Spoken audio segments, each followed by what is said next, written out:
Welcome to Slash Forward. I think it's time to grow up a little bit. In service of that endeavor, we're going to talk about trial separations and therapy and whatnot.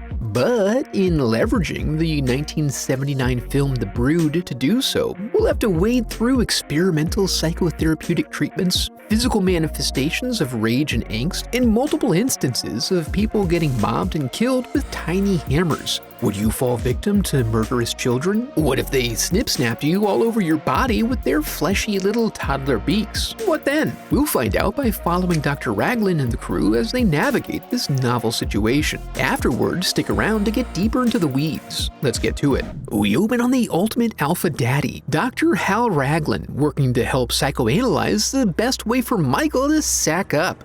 It probably would have been better for you had you been born a girl. And while he finds some success, things do get strange. I could look you in the eye if I wanted to, Daddy. I just don't want to look you in the eye. But at least they have doctor-patient privilege. Oh hey, well learning can be fun. Michelle is pressed to get all up in his feelings of anger and hatred, which are physically manifested in the presence of boils all over his body. With encouragement, he soon finds himself diving all the way in and through, hoping to emerge on the other side to healing and absolution. But that, my friends, is for another day. And with that, the spectators are thanked and welcome to leave. Except for Frank Carveth. He's here on official business involving his young daughter Candace, picking her up from a visit with her mommy. But they barely have a moment at home with Mr. Bubble before finding evidence of abuse. So when Raglan finishes with his office shower and is informed that Frank doesn't seem like he's going to leave on his own, Hal agrees to meet with him about his concerns. He wants to have a word with his wife Nola to get to the bottom of this, but she's under a strict and intense treatment regimen that does not include conjugal visits. When Dr. Raglan casts doubt on the likelihood of his accusations, Frank does admit that Candace is unwilling to talk about the details, so he doesn't actually know anything, but he's pretty sure that somebody did it. They reach a stalemate when Frank threatens to withdraw Candace from the treatment plan, which would have a negative impact on Nola's recovery. With much of the success of his Psychoplasmics method riding on this, and the impending premiere of their new infomercial, Raglan confirms his willingness to go to court on behalf of Nola for any custody issues. With that wrinkle now forming, Raglan initiates phase 2 of treatment. After supper, Frank almost immediately goes for a consultation with his attorney. The recommendation is to tread lightly. Raglan is an actual medical doctor, which lends credibility to his kooky treatments. If it looks like they're denying a young girl access to her mother, this could raise some issues regarding his custody rights. But what if Frank were to dig up some dirt on raggedy old Raglan to call his credentials into question? This is a possible option, but if he wants to avoid a writ, as we all typically do, he'll have to do it fast or allow visitation. Frank hits the mean streets of the local public school, but not for investigating, it's to answer for his absence at the last open house in light of Candy's poor academic performance. They then go for a visit with Mamaw, who adores both her granddaughter and a tumbler of fine scotch. She laments the parental burden of being blamed for the shortcomings of the child, sometimes derived from the memory of things that may not have even happened. And how do you contend with that? Frank encourages her to center these visits more around Paw Patrol than the vast wasteland of existential dread wrought by the tremendous human capacity to remember and stew slowly in the tepid swamp of our own personal histories. Anyway, before getting to that, she has to go top off. Meanwhile, Nola is receiving a therapy in which Raglan is playing the part of Candy, trying to see if he can suss out the cause of her abuse. But Nola insists that mommies don't ever harm their children, not unless they're bad mommies like hers. Her mommy was fucked up and bad. So he quickly switches personas and becomes Nola's mother, now insisting, as Nola had, that mommies never hurt their children. But Nola has clear memories of being tossed down the stairs as a child. Seeing an opportunity for healing, Raglan dares her to dive into this wellspring of anger and show him. Sure enough, at Mother's house, they're perusing the pictures of young Nola in the hospital. Juliana insists she would wake up with strange injuries that the doctors couldn't identify. Meanwhile, the milkman becomes very insistent that they receive his bounty. Oh my god, it's getting under the trim! You're never gonna be able to clean that! Juliana is very casual about all this big banging, as she frequently gets rodents and neighborhood cats invading her kitchen when it's time to collect the winter bounty. But when she enters the kitchen, the rodent is wearing a snowsuit, and it bashes her about the face and head with a meat tenderizer. Candace comes to check on why her high C has taken so long and finds herself to be strangely ambivalent to the whole affair, and luckily spared from bodily insult. Frank just barely arrives on the job site when he gets a call from dispatch. It's the police calling him in about the recent murder. They wanted to ask him if his mother-in-law had any enemies and how many people Candy has killed, just to see if they can catch him, while the psychologist finishes questioning her. When he arrives, the prognosis is that she has some sort of psychic trauma that's causing partial memory loss. This indicates that she witnessed the event, and if they don't help her remember and come to terms with it, she could experience a potential mental or physical breakdown. So after he gets her home, he tries to leverage story time to see if she might tell him a tale about blood and anguish, but she keeps her lips sealed. Plus, he's called away by the phone but doesn't reach it in time. This was an unauthorized call from Nola. She had some sort of deep sense that something was wrong. While in a hypnotic state, she delves into her fears and insecurities around having her child taken from her, as Raglan slips comfortably into the role of her father. He suggests Frank is being protective of their daughter, as daddies should be, to try to draw out some details about her own childhood. She rejects his assertion because he was a passive daddy. Although, despite feeling that he didn't do enough to protect her from her mother, her love for him never wanes. Later, we find Frank and Candy at the airport to pick up Juliana's estranged husband, Barton, who has arrived for the funeral. He's feeling a bit nostalgic about seeing the old house where he used to make love to his wife. Sometime after, in service of his investigation, Frank visits a boarding home to hook up with Jan Hartog. When he arrives, he finds the door open and your boy working on his fitness with some strenuous log rolls. Once he's good and moist, he welcomes his visitor in with a diatribe about the body's second heart, the lymphatic system, which he has a whole theory about because really it's just so important. Their attorneys are buddies and got them connected because Jan's working on building a case against Raglan as well. But for him, the complaint is centered around physiological trauma. See, it's a nasty form of cancer. And it's spreading. He holds the belief that Raglan's special treatment encouraged his filthy body to revolt against him. This is, of course, incredibly hard to prove, but if they can get to court and associate psychoplasmics with cancer, they have a chance of ruining the business. As such, he is very enthusiastic about helping Frank, but Frank has just about hit his daily limit of being in Jan's company. Speaking of pee-pee, Barton's been loitering and drinking for some time now, waiting for his chance to confront Raglan about speaking with his daughter. He's looking to share the bad news about the funeral, and in his old school world, this sort of thing takes precedence over everything else. But her new school therapy requires seclusion, and this could upset the delicate process. Barton insists that if he doesn't hear from Nola that evening, he's coming to get her tomorrow. Then he races home in reverse. When we catch up with Frank again, he's super late for picking up Candy from school, meaning he owes Miss Mayer, and he always pays his debts timely, so he offers her an invite to a dinner conference combo meeting. But alarmingly, rather than schoolwork, the conversation revolves around Candace's need for a mother in her life. This opens the door for Frank to unload on her about his complicated relationship, and Ruth is thankfully saved from this by a call from Barton. The place has taken a hold on him now, and he's been depressed and drinking all day. He's resolved to go back to the facility that very evening to raise a ruckus, and wants Frank and his two fists to tag along for backup. Since he's going with or without him, Frank commits to coming to get him under the assumption that, as a teacher, Ruth will be naturally inclined to continue caring for and nurturing children well into the twilight hours. While Barton waits, he fixes things up like when he lived there, back when the chalk outline was still fresh and new, and he weeps. He travels with his sadness up the stairs and stumbles into the bedroom. He braces himself and lets it all out. Attaboy. But from below, a small figure emerges, grabs a couple of glass orbs, pauses briefly so he can soak in the hell that is its face, and then unleashes hell upon his face.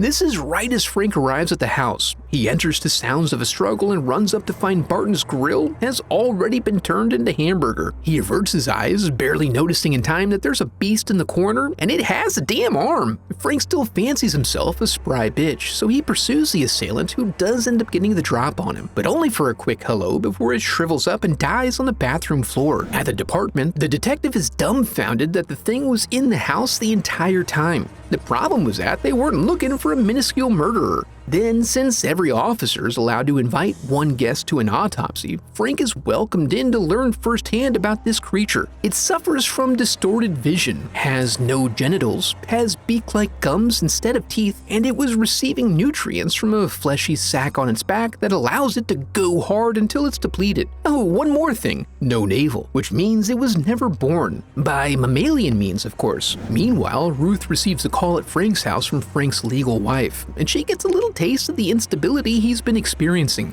This gives Nola a new focus for her treatment. Even though it could not be the cause of her problems since she just found out about it, she is sure that her family has been ruined by this harlot teaching her man about infidelity. Again, Ruth is a blank slate, but that doesn't stop Raglan from taking on her persona, assuming her intentions and going in hard on Nola. When Frank finally arrives home, Ruth recognizes that the best option for her is to back away slowly from his complicated life. When he goes to check on Candy, she's awake and upset by a dream she saw. He wants to help her process this, but the dream doesn't want her to tell. Instead, he tries to reassure her that the thing she saw hurt her grandma is dead, describing the autopsy in graphic detail to provide some finality for her. When the news reaches the Soma-Free facility, Dr. Raglan orders the main house cleared of all patients. Consequences for their recovery be damned. He then takes a few moments to stroke his trusty handgun, while his assistant undertakes the hard work of convincing Michael to leave Daddy. Later, Frank circles back with Jan, who has some fresh evidence for him in the form of young Michael here. He's barely holding it together and very upset that Nola takes all of his daddy's professional time and attention now. He believes that her recovery would demonstrate psychoplasmics as the ultimate therapy, but as a second order of business, He'll be my daddy. He won't do it anymore. And my real daddy won't do it. he has an opening to fill. The only qualification is willingness. He's down so bad with his addiction to Raglan that he'll tell Frank whatever he wants to hear, eventually blurting out that everyone was thrown out purely so Raglan could have some quiet time with Frank's wife. Speaking of which, Hal happens to be outside her therapy cabin as they speak, doing a check to make sure everything is ship-shape. And it is not, which confirms his worst fears. The next day, Frank drops Candace off at school amidst a horde of snow-suited little freaks. As Miss Mayer prepares for circle time, a couple of unregistered students arrive. They carefully tuck Candace away for later so they can get down to business, acquiring the tools of their trade and then plying them vigorously against the poor teacher, and in full view of their classmates who do nothing to help. Frank was still outside having a chit-chat, so when a bloodied child runs into the courtyard, he rushes to the classroom. Unfortunately, he arrives too late to save her, and then he unknowingly ruins all art projects for the rest of their lives.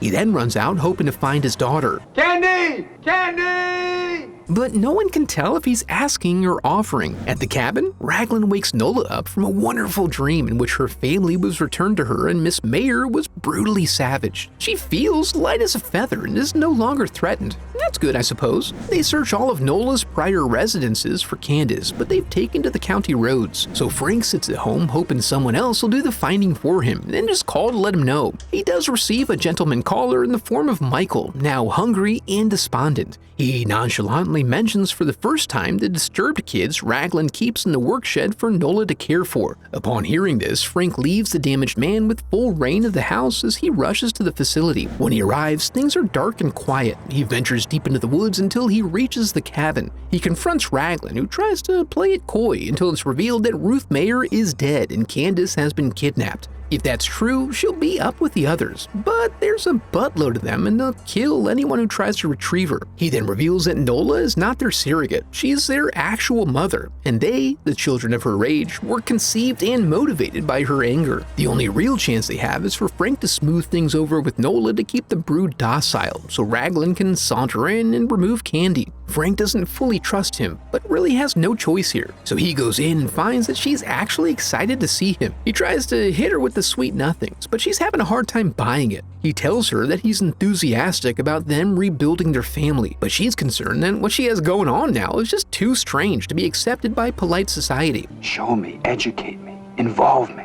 she's not totally sure about this, wanting him to fully commit to this bite of the apple, which he freely accepts. Since he asked, she shows, revealing to him the unassailable beauty of the natural world. Meanwhile, Hal has entered the shed and taken the temp of the room. Deeming the water to be fine, he wades in and searches the bunks. As the broodlings look on, he eventually finds Candace and gently wakes her back into her living nightmare. There is nothing more beautiful than a woman's love for her parthenogenetically conceived rage babies, but the sight of her freeing the child from its birth sac is hard to take in. And when she starts cleaning it, forget about it. Frank's inability to maintain a stone face allows her to catch on to his revulsion. Her recognition of this causes the children to get riled up so fast you can hear Raglan's butthole slam shut. When she releases her rage, the brood is activated. Raglan blasts a few of them, but they outnumber him by a significant margin, and once they get their little hands and beaks all over him, it's over. They can hear the commotion upstairs, and Frank attempts to encourage Nola to take a chill pill, but she then freely admits that, at this point, she would rather kill Candace than let him take her away. With Nola unwilling to make them stop, Frank does it for her via slow strangulation that is egged on by Nola. When the light finally goes out, the commotion dies down. Frank finds bodies strewn about and Hal lightly mauled. He finds Candace and comforts her with the warmth of a father's love, all the way up and through the woods, where they emerge, finally free to live the lives they want with the cycle of anger and violence fully extinguished.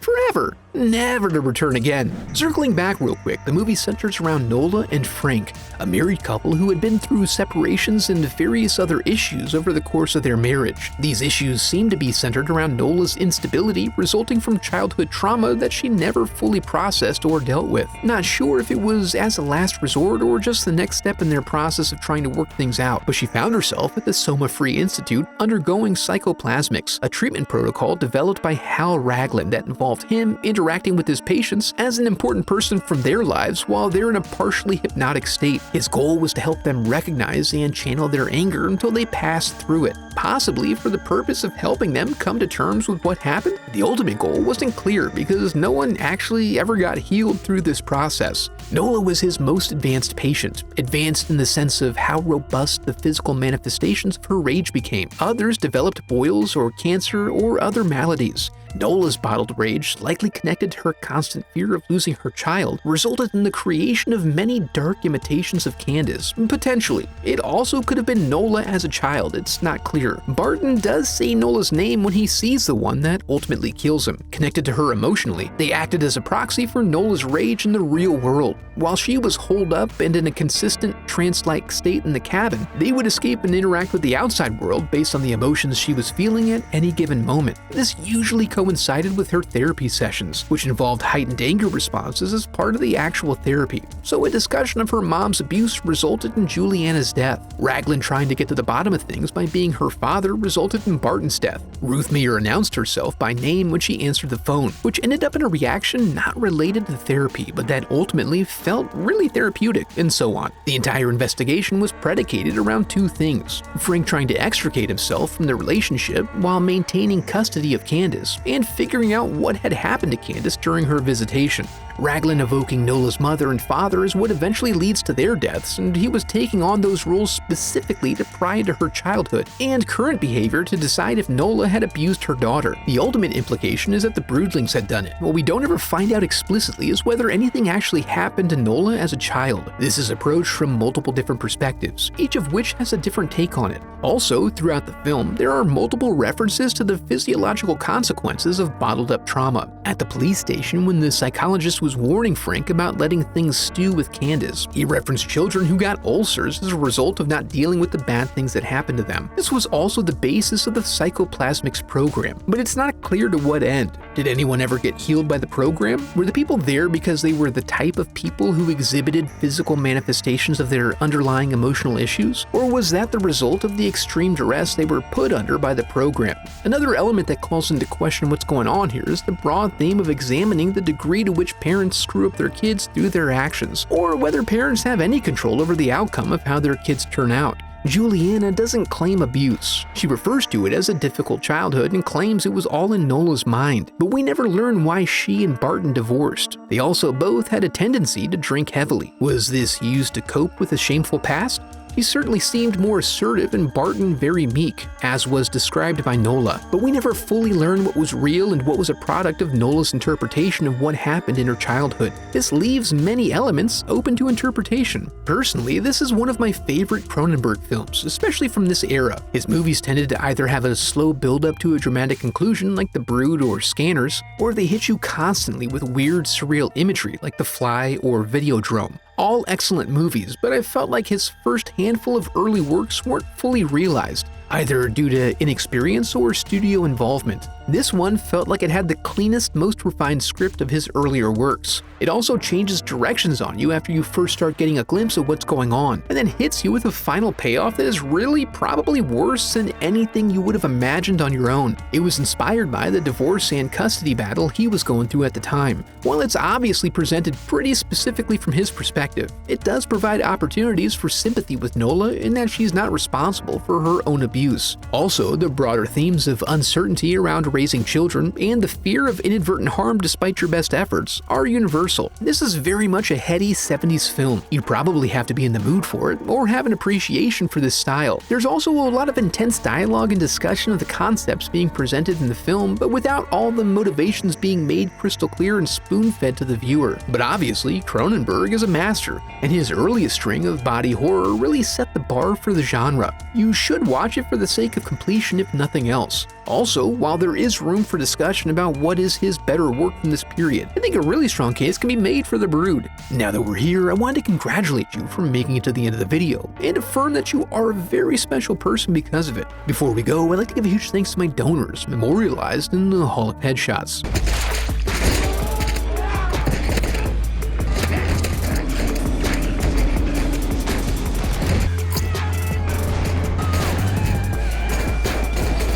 I have a website set up where you can support the channel through donations or merch. Any donation unlocks a growing collection of uncensored movie recaps. And if you enjoyed the video, I would love for you to become part of the channel by subscribing. Thanks for watching.